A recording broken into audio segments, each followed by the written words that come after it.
Shabbat Shalom. Before you begin, just a quick announcement. It's a good problem to have. We're out of Chumashim, which we haven't said in a very long time. So it's great that we're out of Chumashim. So we're asking people to share, and we're asking people to donate to the Sacred Book Fund at BJ. Serious.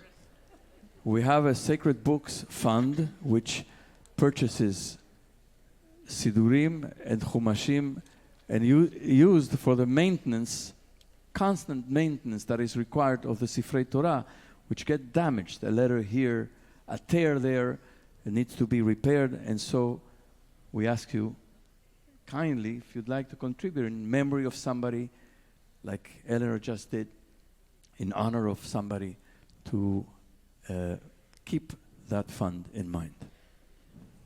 Right. Shabbat Shalom. Shabbat Shalom. So we're at this extraordinary Shabbat of Shabbat Shirah in the Parashat Beshalah, which has, of course, the Song of the Sea. And there are many, many commentaries on the song itself, but we're going to focus on one line, which is on page 406 in your Chumash, or the one that you're sharing. Ze Eli ve'anvehu. This is my God, and I will praise or enshrine or my God. And the song is sung presumably by the collective, or perhaps Moshe, but the Midrash gives this line into the mouths of babes, literally. And there are two Midrashim, one in Shemot Rabbah and one in Sota in the Talmud, that speak to who is actually speaking this line. And the Midrash goes like this. When the Israelite women got pregnant and were about to give birth, they would go beneath the apple trees in the vineyard, in the fields, and it uses a song, a pasuk from Shir Shirim, the Song of Songs, and they would have the babies, and of course this was under duress because they were not supposed to, the baby boys were supposed to be killed. And the Midrash says that then God would come and essentially send an angel to care for the babies, to clean the babies, to take care of the babies, as like in support of the Israelite women, because they couldn't be prominent, or else they would be found out in a certain way. And the Midrash continues that then the babies would the Egyptians would realize that the babies were there and they would come, but the earth would swallow the babies up. So they wouldn't be found by the Egyptians and wouldn't be killed. And then the Egyptians would come with oxen and plows to plow up the land, and the babies still would be protected by the angels under the earth. And then the Egyptians would give up, and then once the plows were gone away, then they would come back again from below the earth and be cared for and protected and saved by the angels and by God, really God serving in place of the midwife with the Israelite women.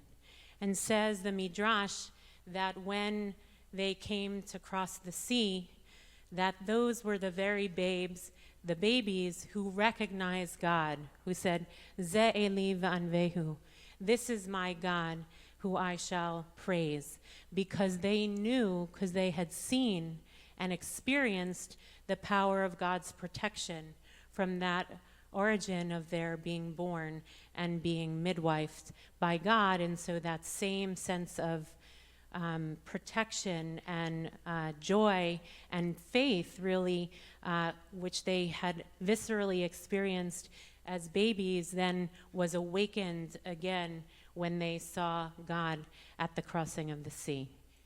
It's a really powerful, kind of fantastical story. Our rabbis had an incredible imagination.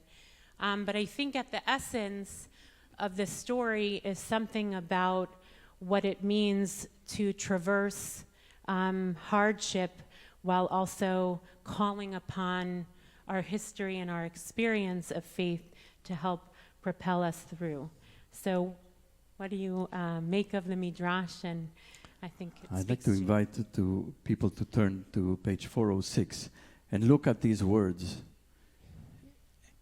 It's just the fourth line, the last line here on page 406, in the middle of the page. Ze Eli ve'anveu. And the commentators say that actually they pointed. Yeah. Ze, they recognized. Why would they say, this is my God? This is my God. Means that they saw something, they recognized something, and they pointed. And it was personal. This is my Ze God. Eli, everyone felt this. And one of the joys of standing on the bima with my colleagues, with Ari, Felicia, and Becca, is each person has their own customs as we're davening. And since Becca has been here, every time we come to the section of Michamucha, Ze Eli anu ve'amru, always Becca goes like this, in her, under the...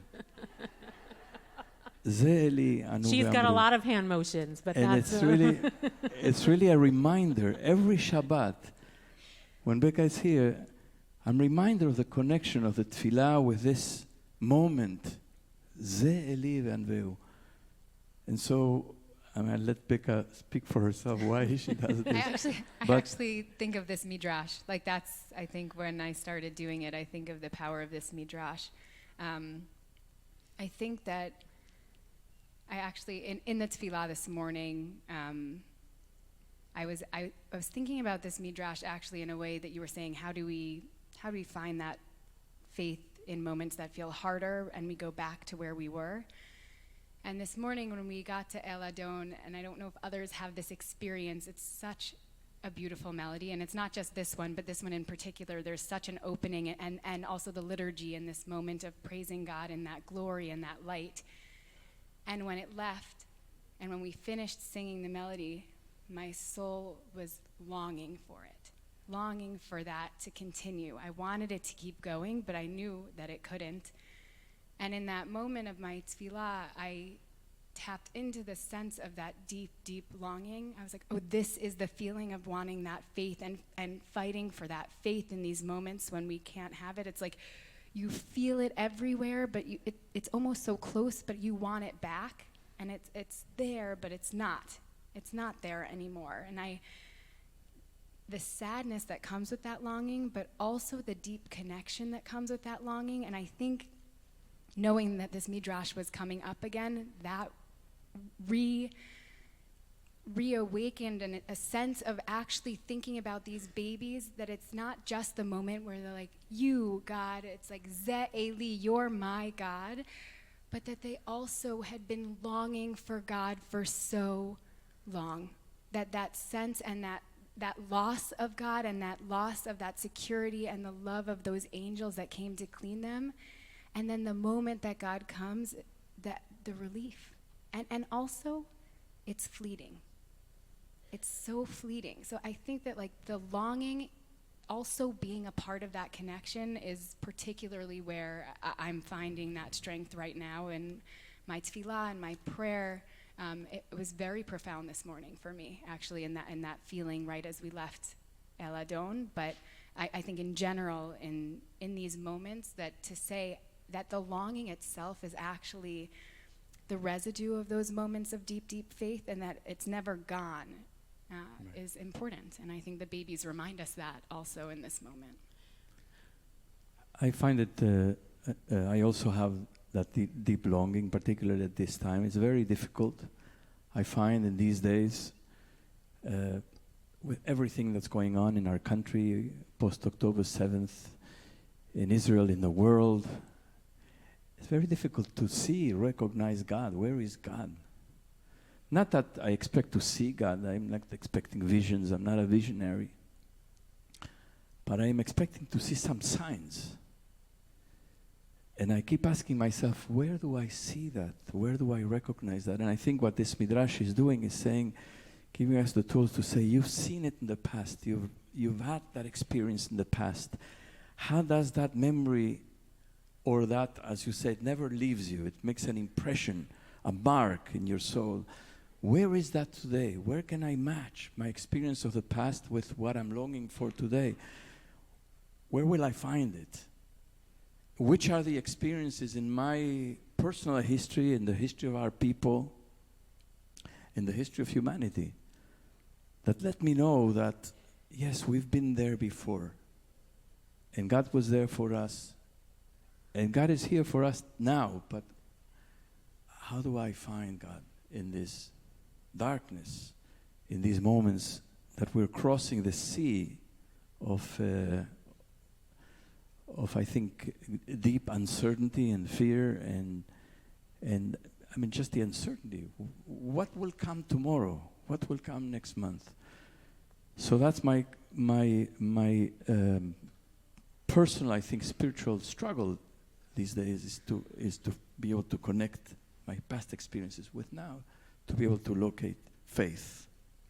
I think also, the Midrash is interesting because the experience of the babies doesn't presume awareness, right? I mean, babies don't have the intellectual capacity or any really way to articulate or name that experience. It's a very visceral, primal experience of God, and we don't even know actually that they had the longing in some way, right? Like, they were babies, they were saved, but only we who read the Midrash know that. They themselves just live their lives. I mean, in many ways, when you think about people who don't know the story of how they were born, or, in people who were born in DP camps, don't learn that until later, right? You don't have the awareness of, the babies don't actually have the understanding of the miracle of what happened to them. And I don't know, actually,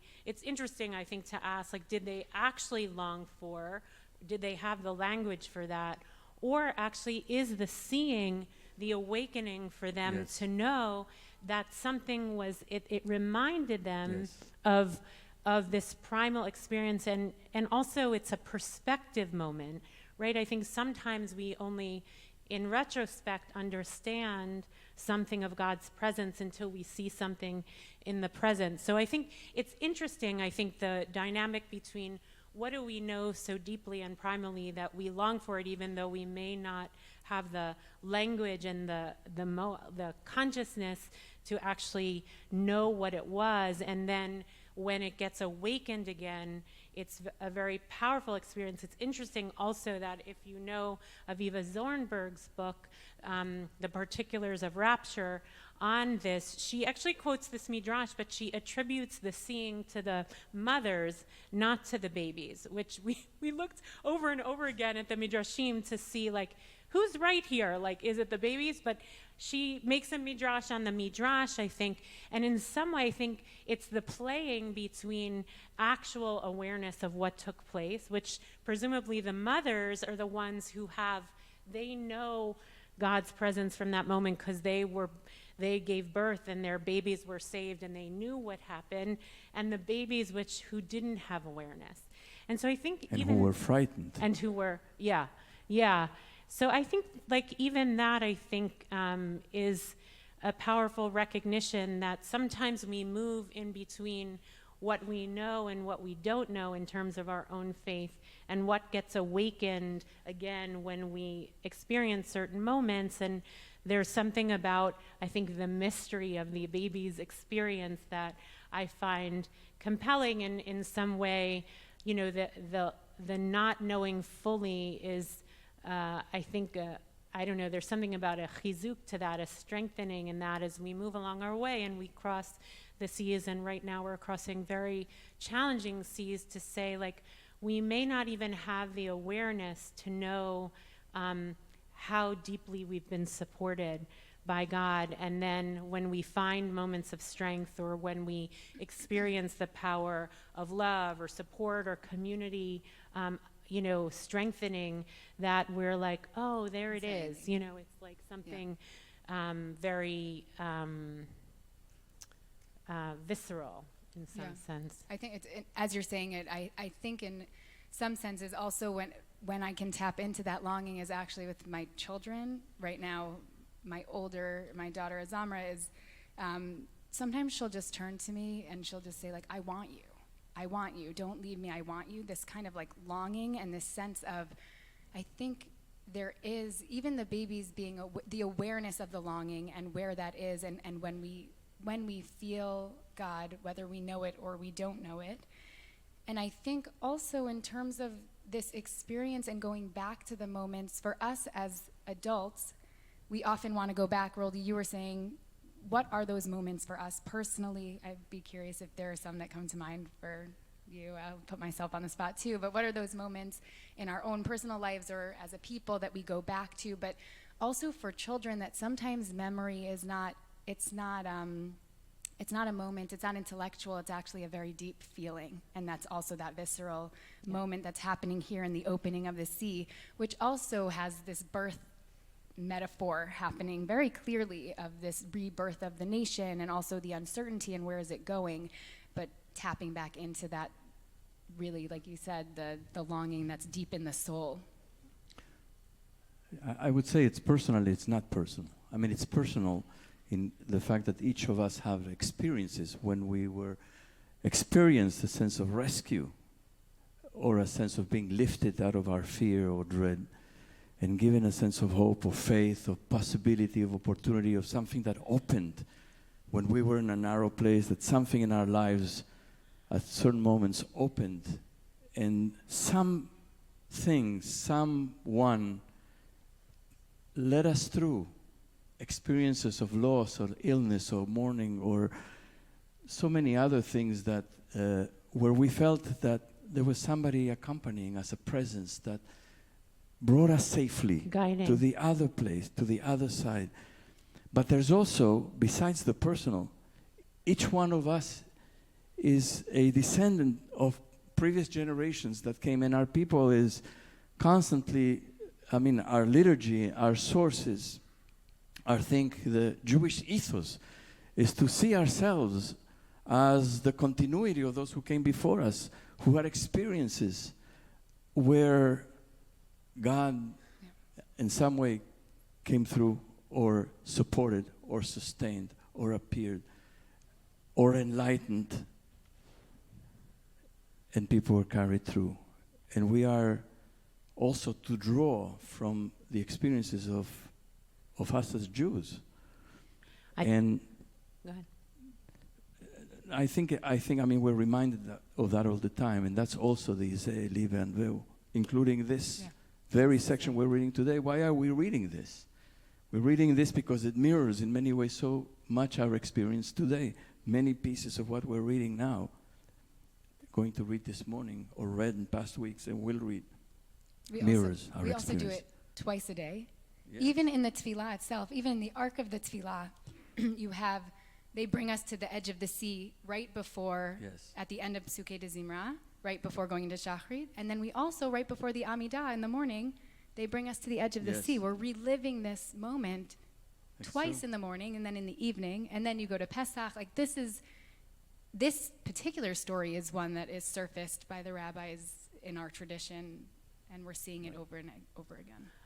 I mean, I think that when I always think of someone 36 in this way, you know, Kile Alam Chasto, that is like, did anyone ever play the game Connect the Dots as a child? I mean, you had to create a box, right? That was the goal of Connect the Dots. But I always think of Kile Alam Chasto as a way to map the moments of Ze'eli as a community for our people, in some sense, that there is something about kind of naming the experiences in the course of our personal or collective lives to say, God was here. I recognize, some of us may have a hard time saying God was here, but I felt God's presence, or some different language that recognizes feeling that sense of guidance or being uplifted.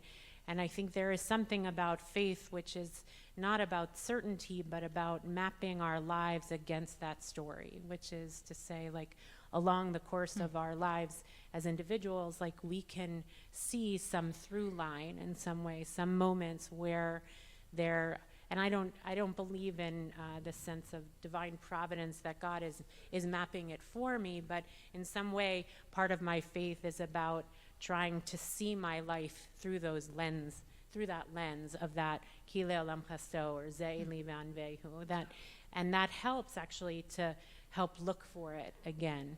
And I think the liturgy coaches us in that direction, which is not to say you know what the next step is and God is going to manifest God's self in what is, we don't know what tomorrow will bring, but because we've been, we've been used to, or in the practiced, habit of, habituated, that's trained the word, to.